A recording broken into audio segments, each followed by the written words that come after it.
तो आज का सबसे पहला सवाल ये है कि ये ट्रायंगुलर वेज है, एंगल थीटा है, मास कैपिटल एम है, ये स्मॉल एम इसके सरफेस पर रखा है और धागा से ये ब्लॉक M1 बंधा हुआ है। सब सरफेस फ्रिक्शनलेस है, कहीं भी कोई फ्रिक्शन नहीं। ये जो ब्लॉक है इसका क्या मास होना चाहिए जिससे ये ब्लॉक इसके सरफेस पर स्लिप नहीं करे। जैसे अगर इसको हम रोके रहे, तो ये ब्लॉक नीचे स्लिप करेगा ना, और अगर इसको हम इधर की तरफ बहुत तेजी से खींचे तो ये वाला ब्लॉक ऊपर स्लिप करेगा, तेजी से खींचेंगे तब।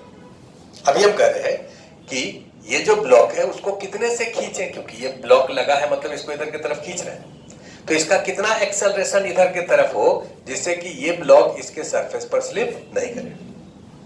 तो लिखिए find acceleration, find acceleration of triangular wedge capital M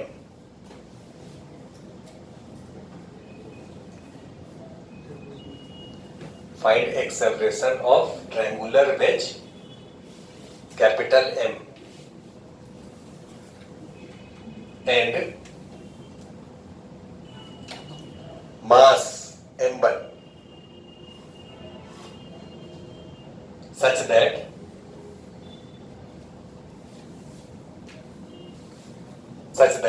small m does not slip. Small m does not slip on the surface of capital M.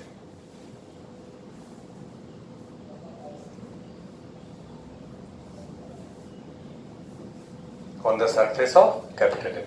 Full stop. All surfaces are frictionless.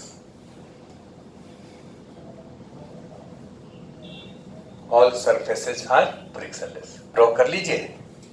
उसके बाद आप इसका FVD बनाइए और इस दोनों का एक साथ, क्योंकि ये इसके सरफेस पर स्लिप नहीं कर रहा है, तो ये दोनों ब्लॉक इसका मतलब साथ साथ मूव कर रहे हैं। अगर ये इसके सरफेस पर नीचे या ऊपर स्लिप नहीं कर रहा है का मतलब ये दोनों साथ साथ मूव कर रहे हैं। तो तुमको 3 FVD बनाना है, एक M1 का बनाओ, एक स्मॉल m का बनाओ और एक इस दोनों का मिला करके बनाओ। M1 स्मॉल m और इस दोनों का एक साथ। यहां पर लिख देते हैं FVD स्मॉल m और यहां पर लिख देते हैं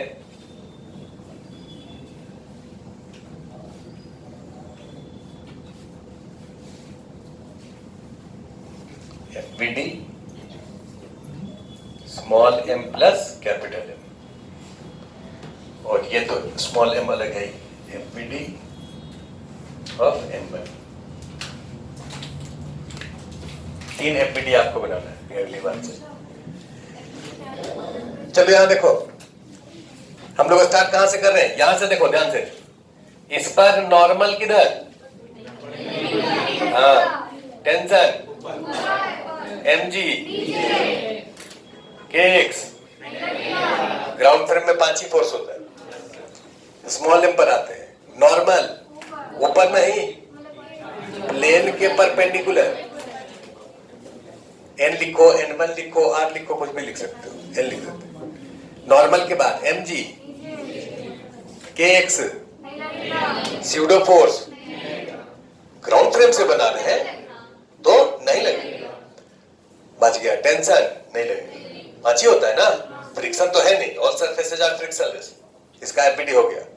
अब यहीं पर इसका नहीं बना है, हमारे पास पेन है, हमको टाइम नहीं लगता है, तुम लोगों को टाइम लगता है, यहीं पर घिस पिस कर देते हो सब जगह। इसको हम अलग से दिखाए, m प्लस m को बना रहे हैं।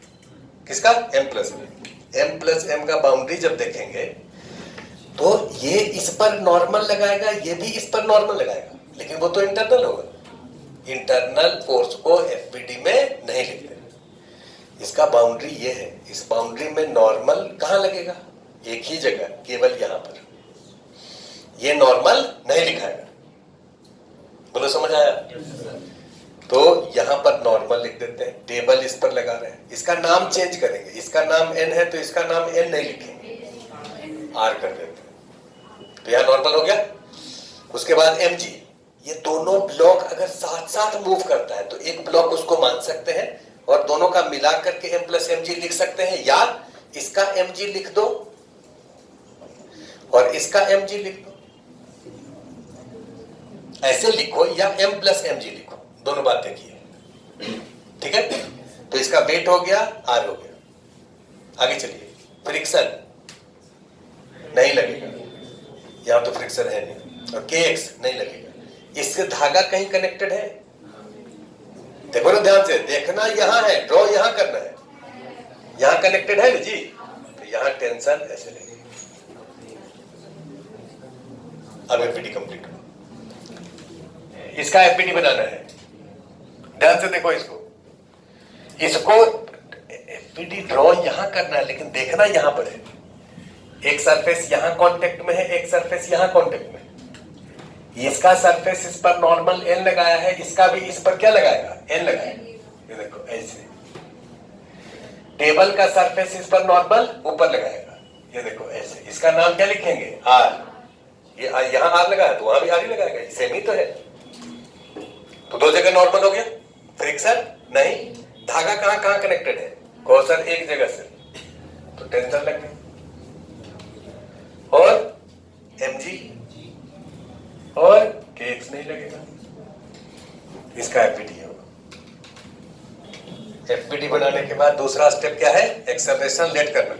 इसका एक्सेलरेशन a मान लेते हैं, तो ये दोनों तो साथ साथ ही चल रहा है, क्वेश्चन में कहा गया है कि ये इसके सरफेस पर स्लिप नहीं कर रहा है, तो ये दोनों का एक्सेलरेशन इधर की तरफ कितना होगा, a, दोनों का कितना होगा, a। अब तुमको ये कहा गया है कि भैया ये इसके सरफेस पर स्लिप नहीं कर रहा है, तो ये दोनों का एक्सेलरेशन अगर a है तो इसका भी तो एक्सेलरेशन हॉरिजॉन्टल में a ही होगा। हमारा एक्सेलरेशन a है तो हमारा सर जो है हमारे रिस्पेक्ट में मूव नहीं कर रहा है, दोनों साथ साथ चल रहे हैं, धर और सर, तो हमारा एक्सेलरेशन a है तो सर का कितना है, a है, और हमारे धर का a है, हाथ का a है, तो इसका एक्सेलरेशन a है। अब इसका इक्वेशन लिख के दिखा रहे, इस स्मॉल m का इधर की तरफ, इसका एक्सेलरेशन इधर की तरफ है, इधर की तरफ एक्सेलरेशन कितना है, 0, इधर की तरफ कितना है, 0। जब एक्सेलरेशन लेट करते हैं तो तीनों कंपोनेंट हम लोग लेट करते हैं।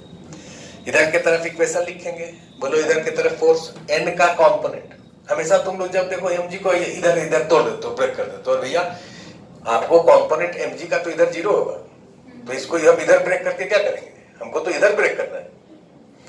बोलो इधर की तरफ mg का कंपोनेंट 0, नॉर्मल का कितना, ये थीटा है, ये थीटा है, ये 90 माइनस थीटा, तो नॉर्मल का कंपोनेंट इधर n साइन थीटा, कंपोनेंट होता है ना मैग्नीट्यूड इनटू cos थीटा, तो cos 90 माइनस थीटा कितना होगा, sine theta, n sine theta कितने के बराबर, ma। और वर्टिकल में फोर्स बैलेंस रहेगा क्योंकि ऊपर की तरफ एक्सेलरेशन 0 है, तो n का ऊपर कंपोनेंट इधर की तरफ कितना, n cos थीटा, और इधर की तरफ कितना, n साइन थीटा, तो n cos थीटा कितने के बराबर, mg। दोनों को डिवाइड कर दे तो tan theta a by g, a कितना, g tan थीटा। ये रिजल्ट इतना फेमस है कि सब लोग इसको याद रखता है।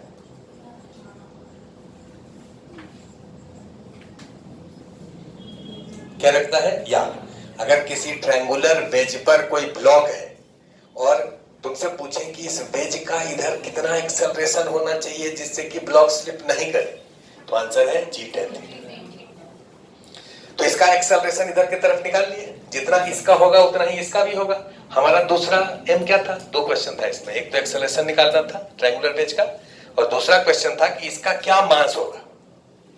तो इसका मास हम लोग निकाल सकते हैं, इसका इक्वेशन लिखो इधर की तरफ, इस दोनों को सिस्टम हम ले लिए ये, तो इधर की तरफ फोर्स कितना है, केवल T, दोनों को अगर सिस्टम ले लिए तो इधर फोर्स कितना है T, इधर की तरफ इक्वेशन क्या लिखे T equal to M plus M into A, और इसका इक्वेशन लिखो M1G minus T equal to M1A। अब इस दोनों इक्वेशन में ये तो आपको पता है M1 निकल जाएगा, इसको मान लेते हैं इक्वेशन, चलो 1 मान लेते हैं, इसको 2 मान लेते हैं, इस दोनों को ऐड कर देते हैं तो T कैंसिल हो जाएगा। M1G equal to capital M plus small m plus M1 into A। तो A का वैल्यू हो गया,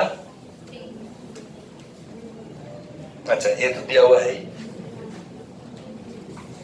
ये जब दिया हुआ है ही यहां तक लिखो, फिर लेते हैं तो इसको हम लोग सॉल्व कर लेते हैं। A का वैल्यू तो निकाल ही चुके हैं, M1 निकालना है, तो इधर हो जाएगा capital M plus small m into A, और यहाँ M1A को इधर ले आते हैं तो ये होगा M1G माइनस M1A। M1 को बाहर कर लीजिए तो G minus A equal to capital M plus small m into A। तो M1 हो जाएगा capital M plus small m, A के जगह रख दो G tan theta, G tan theta by G minus G tan theta. तो यहां पर एक लाइन और लिखा सकता है, यहां से G को कॉमन लेके इससे उड़ा दिए, capital M plus small m tan theta divided by 1 minus tan theta. M1 का वैल्यू ये होगा, एक बार सुन लो तब देखना। इसका वैल्यू अगर इतने के बराबर लेते हैं तो ये इसके सरफेस पर स्लिप नहीं करेगा, ये दोनों साथ साथ चलेगा, और इसका एक्सेलरेशन कितना होगा G tan थीटा। लेकिन अगर इसका मास इससे ज्यादा होगा तब, जैसे ये M1 का वैल्यू 10 kg आया, कैपिटल M स्मॉल m कुछ रहेगा, थीटा रहेगा, रख देंगे, वैल्यू आया 10 kg, इसका मास 10 kg लिखेंगे तो ठीक है, ये इसके सरफेस पर स्लिप नहीं करेगा, दोनों साथ साथ चलेगा। लेकिन अगर इसका मास 11 kg कर दे तो क्या होगा, ये पूछ रहे हैं ऐसे ही, मतलब इसमें कोई मतलब नहीं हो सकता, लेकिन क्या होगा 11 करने ये वाला ब्लॉक ऊपर स्लिप करेगा, और अगर इसका 9 kg कर देंगे तो नीचे स्लिप करेगा। कैसे, ये कैसे समझ गए तुम लोग, जरा हमको समझाओ ये वाला बात। फ्रिक्शन तो यहाँ है, आराम से सोच के, आराम से सोच के। इस वाले ब्लॉक का मास आप बढ़ाइएगा तो इसका एक्सेलरेशन भी बढ़ेगा, और इसका अगर इधर के तरफ एक्सेलरेशन बढ़ गया G tan थीटा से, तो भाई एक्सेलरेशन G tan थीटा तब ना रुका हुआ है, G tan थीटा से बढ़ गया तो ये स्लिप कर जाएगा, ये स्लिप कर जाएगा। किधर स्लिप करेगा, इस बात को एक बार फिर से समझाते हैं, लिखो सेकंड मेथड। अभी यहां पर इसका FVD किस फ्रेम में बनाए थे, ग्राउंड फ्रेम, तो ग्राउंड फ्रेम में 5 ही फोर्स लगता है, नॉर्मल, टेंशन, फ्रिक्शन, mgkx, ये पांचों रियल फोर्स है। लेकिन अगर इस ट्रायंगुलर वेज पर हम बैठ जाए और स्मॉल m का FVD बनाए, FVD of small m in capital M frame, capital M ये है, यहां पर बैठ करके इसको देखें तो कौन कौन सा फोर्स लगेगा। कौसर एक ये सरफेस नॉर्मल लगाएगा, एक mg लगेगा पहले जो लग रहा था, एक स्यूडो फोर्स भी लगेगा, क्योंकि इस ट्रायंगुलर वेज का इधर एक्सेलरेशन आप A लेट किए थे, एक्सेलरेशन कितना लेट किए थे A, तो ट्रायंगुलर वेज इनर्शियल फ्रेम नहीं है, नॉन इनर्शियल है, तो इस पर एक स्यूडो फोर्स इधर की तरफ लगेगा, कितने के बराबर, mass of block into acceleration of frame, frame का एक्सेलरेशन इधर कितना है A, तो स्यूडो फोर्स MA हो गया। अब यहां से इसको देखेंगे तो ये रुका हुआ दिखेगा, कैसा दिखेगा, रुका हुआ, क्योंकि क्वेश्चन में कहा गया है कि इसके सरफेस पर ये स्लिप नहीं कर रहा है, तो जब इसके सरफेस पर स्लिप नहीं कर रहा है मतलब ये दोनों साथ साथ चल रहा है, तो साथ साथ चल रहा है का मतलब ये जब इसको देखेगा तो रुका हुआ दिखेगा। जैसे ट्रेन पर 2 आदमी बैठा है, तुम तुम्हारा दोस्त, तो दोनों साथ साथ चल रहा है, तो एक के रिस्पेक्ट में दूसरा रुका हुआ। अब देखो इस पर ये 3 फोर्स है और इसका एक्सेलरेशन नहीं है, एक्सेलरेशन 0 है, तो फोर्स सब डायरेक्शन में बैलेंस रहेगा। एक तरीका है कि इस एन का कंपोनेंट इधर ले लो, जैसे वहां लिए थे, एन साइन थीटा कितने के बराबर, एम ए, और एन कॉस थीटा कितने के बराबर, एम जी। दो इक्वेशन लिखे, सॉल्व किए। तो वैसे भी कह सकते हो कि सर ऐसे फोर्स तो ऐसे भी बैलेंस कर सकते हैं सर। ये एम जी जो है उसका इधर कंपोनेंट एम जी साइन थीटा, और इस एम ए का up the plane component M A cos theta. अरे ये थीटा है तो ये वाला थीटा होगा ना एंगल, ये एंगल कितना होगा, थीटा। तो एम ए का इधर कंपोनेंट एम ए कॉस थीटा। तो ये फोर्स और ये फोर्स को अगर बराबर कर दे, M A cos theta equal to M ji sine theta, तो एम से एम कैंसिल हो गया, A equal to G tan theta. एक ही इक्वेशन से काम चल जाएगा। तुम दो इक्वेशन लिखोगे तब भी वही बात होगा। तो इसका एक्सेलरेशन कितना होना चाहिए, जी टेन थीटा। अब सवाल है कि हम ये पूछे थे कि मास अगर बढ़ा दें तब क्या होगा। हम बोले मास बढ़ा दे तो एक्सेलरेशन बढ़ जाएगा। एक्सेलरेशन जी टेन थीटा से अगर बढ़ गया, एक्सेलरेशन ध्यान कर देना है, एक्सेलरेशन जी टेन थीटा से अगर बढ़ गया मतलब ये वाला फोर्स बढ़ जाएगा। इसका मतलब ये कंपोनेंट बढ़ जाएगा, ये वाला कंपोनेंट चेंज नहीं करेगा। एक्सेलरेशन के बढ़ने से क्या एम जी साइन थीटा चेंज करेगा, लेकिन एम ए कॉस थीटा क्या हो जाएगा, बढ़ जाएगा। तो ऊपर वाला फोर्स बढ़ जाएगा तो इसका स्लिपिंग टेंडेंसी ऊपर होगा। स्लिपिंग टेंडेंसी किधर होगा, ऊपर। अगर इस सरफेस में फ्रिक्शन है तो फ्रिक्शन किधर लगेगा, डाउन द प्लेन। फ्रिक्शन किधर लगेगा, डाउन द प्लेन। तो अगला सवाल ये है इसी क्वेश्चन में कि ये जो ट्रायंगुलर वेज है इसका एक्सेलरेशन जी टेन थीटा है, तब तो इसका स्लिपिंग टेंडेंसी नहीं है। इसका स्लिपिंग टेंडेंसी नहीं, क्योंकि इसका एक्सेलरेशन अगर जी टेन थीटा है तो ये फोर्स और ये फोर्स बराबर है। ए के जगह जी टेन थीटा रख दोगे तो एम इंटू ए के जगह G tan theta into cos theta. Tan theta होता है sine theta by cos theta, cos theta cancel, M ji sine theta हुआ ना। अरे भाई इसको इक्वेट करके ही तो लाए हैं, तो इसको अगर जी टेन थीटा रखेंगे तो इसको तो एम जी साइन थीटा होना ही चाहिए। ये फोर्स और ये फोर्स बराबर है, अभी इसका स्लिपिंग टेंडेंसी नहीं है। जैसे पिछले एग्जांपल में जब अप द प्लेन हम फोर्स लगा रहे थे 12 न्यूटन, तो ब्लॉक का स्लिपिंग टेंडेंसी नहीं था, लेकिन 12 से जैसे ही बढ़ा दिए तो स्लिपिंग टेंडेंसी अप हो गया, और घटा दिए तो डाउन हो गया। अभी ये पूछा जा रहा है कि ये जो सरफेस है इसका फ्रिक्शन कोफिशिएंट म्यू है। फ्रिक्शन कोफिशिएंट कितना है, म्यू। बताओ इस ट्रायंगुलर वेज का मैक्सिमम और मिनिमम एक्सेलरेशन क्या होगा जिससे कि ये ब्लॉक स्लिप नहीं करे। नेक्स्ट पार्ट लिखिए क्वेश्चन का। पहले इसको सेकंड मेथड पहले इसको लिख लो, उसके बाद इफ फ्रिक्शन कोफिशिएंट, अगला क्वेश्चन है if friction coefficient between small m and capital M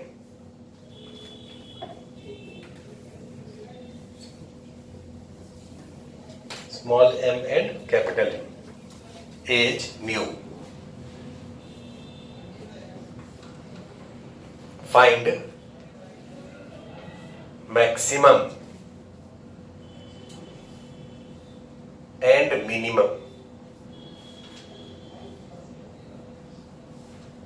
acceleration of triangular wedge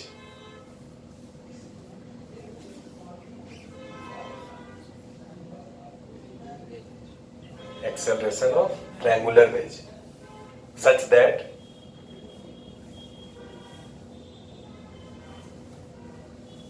block does not slip.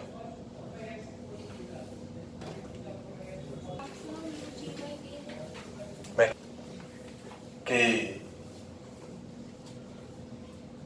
ये इंक्लाइंड सरफेस है, एक ब्लॉक इस पर रखा है 2 kg का, और up the plane force F लगा रहे। इस फोर्स का वैल्यू जब 12 न्यूटन है तो डाउन द प्लेन फोर्स लग रहा था कितना, 12 न्यूटन। एम जी साइन थीटा ये 37 था। तो ये ब्लॉक का स्लिपिंग टेंडेंसी नहीं था। वैसे ही यहां पर ये इस पर कौन कौन सा फोर्स लग रहा है? 3 फोर्स लग रहा है। एक है नॉर्मल, एक है स्यूडो फोर्स और एक है एमजी। इस डायरेक्शन में स्यूडो फोर्स का कंपोनेंट है, जो कि ये जो स्यूडो फोर्स का कंपोनेंट है एम ए कॉस थीटा, वो टी जैसा बिहेव कर, ये एफ जैसा बिहेव कर रहा है, जो एक्सटर्नल फोर्स आप अब द प्लेन लगा रहे हैं। और mg sin थीटा इधर तो है, वहां भी इधर की तरफ mg sin थीटा था। ये वाला फोर्स जब mg sin थीटा के बराबर है तो ये ब्लॉक स्लिप नहीं करेगा, जो कि अभी है। उस केस में a कितना आ गया? g tan theta. अब a को अगर हम बढ़ाएंगे तो ये वाला फोर्स बढ़ेगा, बढ़ेगा कि नहीं?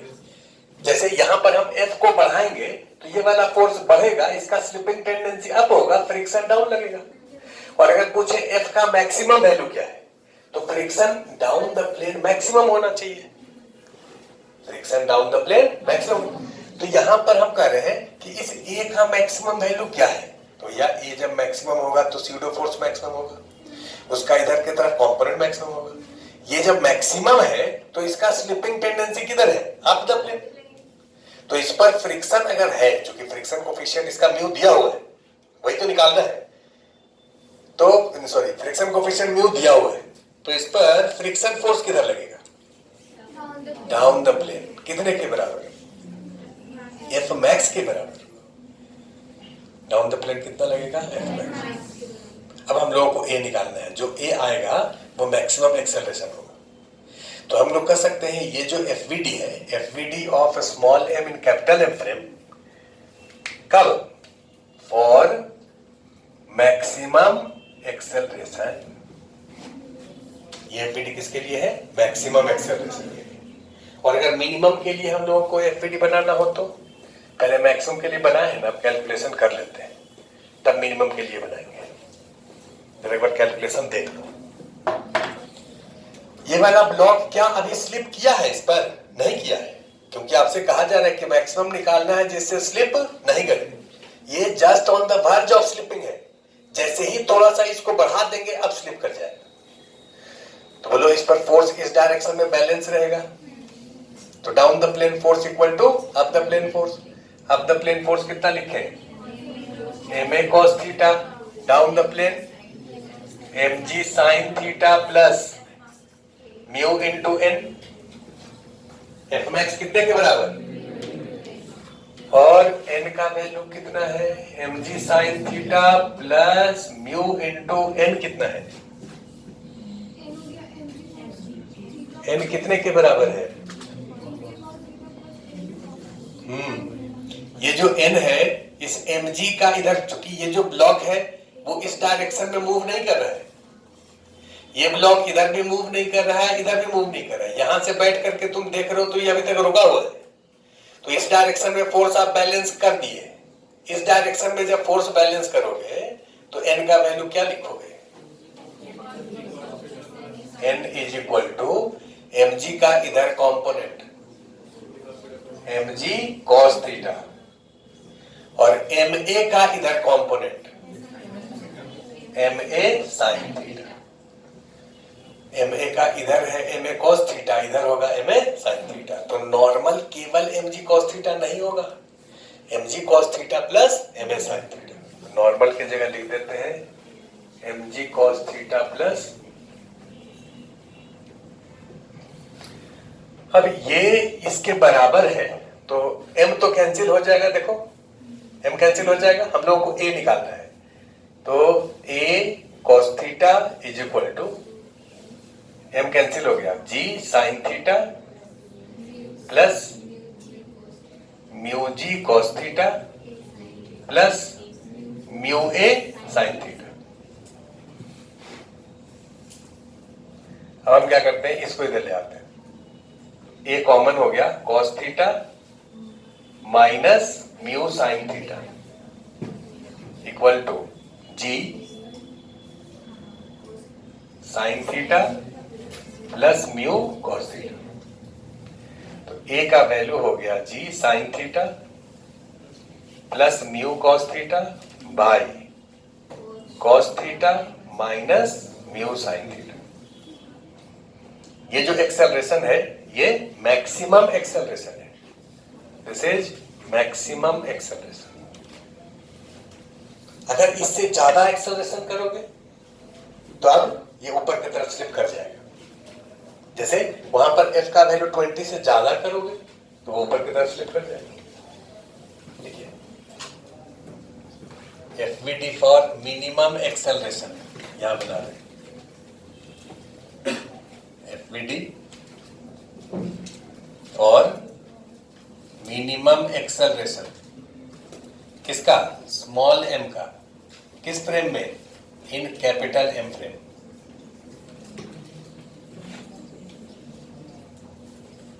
In capital M frame. ध्यान से देखो, ये स्मॉल m है, कैपिटल M पर आप बैठे हैं। इसका एक्सेलरेशन इधर की तरफ a माने हैं, कैपिटल M का एक्सेलरेशन a लेट किए हैं। यहां से इसको देखेंगे तो ये रुका हुआ दिखेगा। इस पर फोर्सेस लिख रहे हैं, नॉर्मल ऐसे, mg नीचे और स्यूडो फोर्स इधर। इस ma का अप द प्लेन कंपोनेंट होगा ma cos थीटा और mg का डाउन द प्लेन है mg sin थीटा। अगर इस a का वैल्यू g tan थीटा है, फिर से एक बार ध्यान से देखो, इस a का वैल्यू g tan थीटा है तो ये mg sin थीटा हो जाएगा इसके बराबर। इसका स्लिपिंग टेंडेंसी नहीं होगा। लेकिन अगर इसका वैल्यू हम इससे कम करें तो ये फोर्स घटेगा और इसका slipping tendency down the plane होगा। किधर स्लिप करना चाहेगा? नीचे की तरफ। तो अगर इसमें फ्रिक्शन है तो उसको अपोज करेगा ना। फ्रिक्शन किधर लगेगा? Up the plane. अगर इसका वैल्यू हम थोड़ा सा घटाएं, इससे थोड़ा सा, तो थोड़ा सा घटाएं तो फ्रिक्शन ऊपर की तरफ थोड़ा सा होगा। जैसे जैसे घटाएंगे वैसे वैसे फ्रिक्शन अपना मैग्नीट्यूड बढ़ाएगा। कहां तक बढ़ाएगा? मैक्सिमम वैल्यू तक। फ्रिक्शन अपना मैग्नीट्यूड कहां तक बढ़ाएगा? मैक्सिमम वैल्यू तक, सच दैट स्लिपिंग को नहीं होने। उससे भी अगर इसको कम करें तो फिर ये नीचे की तरफ स्लिप कर जाएगा। जैसे ऊपर वाला फोर्स जो है, ऊपर वाला फोर्स वहां पर हम लोग घटा रहे थे तो 12 अगर कर दिए, 12 के बराबर फ्रिक्शन नहीं लगेगा। लेकिन 12 से कम 11 किए तो फ्रिक्शन अप द प्लेन 1 हुआ। वहां जो F आप चेंज कर रहे हैं, यहां पर हम इसके एक्सेलरेशन को चेंज कर रहे हैं, इसलिए ये चेंज हो रहा है। दोनों बात देखिए। अब इसका अगर इक्वेशन लिखो तो वैसे ही इक्वेशन लिख करके दिखाओ। डाउन द प्लेन फोर्स एक बार लिख देते हैं यहां। ये देखो यहां इक्वेशन लिख रहे हैं, इधर की तरफ फोर्स इक्वल टू इधर की तरफ फोर्स। तो डाउन द प्लेन फोर्स कितना है? mg sin थीटा, और अप द प्लेन फोर्स है ma cos theta plus f max। ma cos theta plus f max, और f max का वैल्यू है म्यू इंटू n, और n का वैल्यू है mg का इधर mg cos थीटा, इसका इधर ma sin theta. mg cos theta plus ma sin theta. जैसे इसको सॉल्व करिए, देखिए कितना आएगा। यहां से जो a आएगा इसका वैल्यू कैलकुलेट करिए, आपको तो याद है, तुम कैलकुलेट करो। इसका वैल्यू आएगा g mu cos theta by cos theta plus mu sin theta. अब सवाल यह है कि अगर म्यू का वैल्यू हम 0 कर दें, म्यू का वैल्यू क्या कर दें? 0। तो म्यू अगर इसमें 0 कर दो तो मिनिमम एक्सेलरेशन कितना होगा? g tan theta. और यहां भी 0 कर दो तो मैक्सिमम एक्सेलरेशन कितना होगा? g tan theta. मतलब मिनिमम और मैक्सिमम का एक ही वैल्यू होगा, g tan थीटा। उससे ज्यादा करोगे तब भी स्लिप कर जाएगा, कम करोगे तब भी स्लिप कर जाएगा। लेकिन फ्रिक्शन कोफिशिएंट अगर 0.1 है तो मिनिमम और मैक्सिमम में कुछ डिफरेंस होगा। मिनिमम और मैक्सिमम कुछ डिफरेंस होगा। जैसे 0.1 अगर करोगे, दोनों में डिफरेंस सपोज करो 5 न्यूटन आया या 5 मीटर पर सेकंड आया। अगर उसका वैल्यू बढ़ा दो, 0.2 कर दो, बढ़ जाएगा, 0.3 कर दो, डिफरेंस और बढ़ जाएगा, क्योंकि जैसे जैसे फ्रिक्शन कोफिशिएंट बढ़ेगा वैसे वैसे इसको स्लिप करवाना मुश्किल होगा। ये फ्रिक्शन फोर्स का वैल्यू बढ़ जाएगा तो एक्सेलरेशन का वैल्यू बढ़ाना पड़ेगा, तो मैक्सिमम का वैल्यू भी बढ़ जाएगा और मिनिमम का वैल्यू भी घट जाएगा, तो डिफरेंस क्या होगा, बढ़ेगा। ये ऑब्जेक्टिव में तुमसे पूछ सकता है। बाकी ये जो रिजल्ट है, ये रिजल्ट तो हम लोग आगे 3-4 बार अब आगे से देख करके डायरेक्ट में लिखेंगे, तो सिखाएंगे तुमको कैसे लिखा जाता है।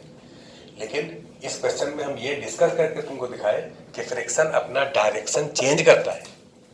अगर इसका एक्सेलरेशन g tan थीटा है तो फ्रिक्शन यहां नहीं लगेगा, सरफेस पे फ्रिक्शन है तब भी नहीं लगेगा, लेकिन एक्सेलरेशन बढ़ाओगे तो फ्रिक्शन नीचे लगेगा और घटाओगे तो फ्रिक्शन ऊपर रहेगा।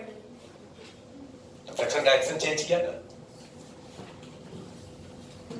क्वेश्चन ये है कि ये एक ब्लॉक है जिसमें पहिया लगा दिए हैं, इस ब्लॉक को इधर की तरफ ढकेल रहे हैं जिससे इसका एक्सेलरेशन a है। ब्लॉक का एक्सेलरेशन क्या है, a, और ये जो स्मॉल m ब्लॉक है इसके वर्टिकल सरफेस से टच किया हुआ है, इसका फ्रिक्शन कोफिशिएंट म्यू है। तो इसका कितना एक्सेलरेशन होना चाहिए मिनिमम, जिससे ये ब्लॉक नीचे स्लिप नहीं करे। जैसे अगर इसका एक्सेलरेशन कम है, सपोज 0 है, ये रुका हुआ है, तो ये ब्लॉक को ऐसे सटा के रखेंगे तो इसके साथ सटा रहेगा। सटा मतलब गम से नहीं सटाए हैं, ऐसे ही टच करवाए तो वो क्या होगा, नीचे गिरेगा। लेकिन अगर इसका वेलोसिटी, इसका एक्सेलरेशन हम बढ़ाएं तो एक पर्टिकुलर एक्सेलरेशन के बाद ये नीचे नहीं गिरेगा, इसके साथ साथ चलेगा। तो उसका कितना एक्सेलरेशन होना चाहिए, देखो, फाइंड मिनिमम एक्सेलरेशन।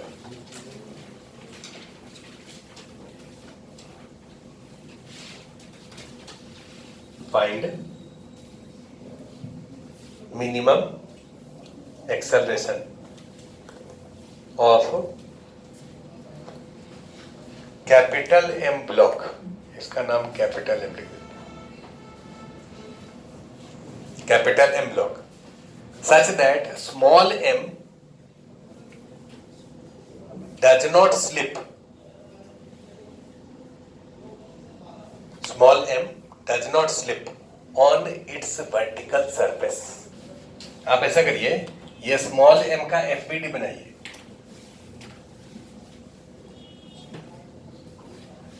पहले ग्राउंड फ्रेम में सॉल्व कर लेते हैं, फिर कैपिटल एम पर बैठ करके सॉल्व कर लेंगे, दोनों तरीके से समझ आ जाएगा। अगर ग्राउंड से देखोगे, रोड पर बैठ करके देखोगे तो बोलो ये चलता हुआ दिखेगा कि रुका हुआ दिखेगा, ये दोनों साथ साथ चलता हुआ दिखेगा। और यहां बैठ करके देखोगे, इसके साथ यहां पर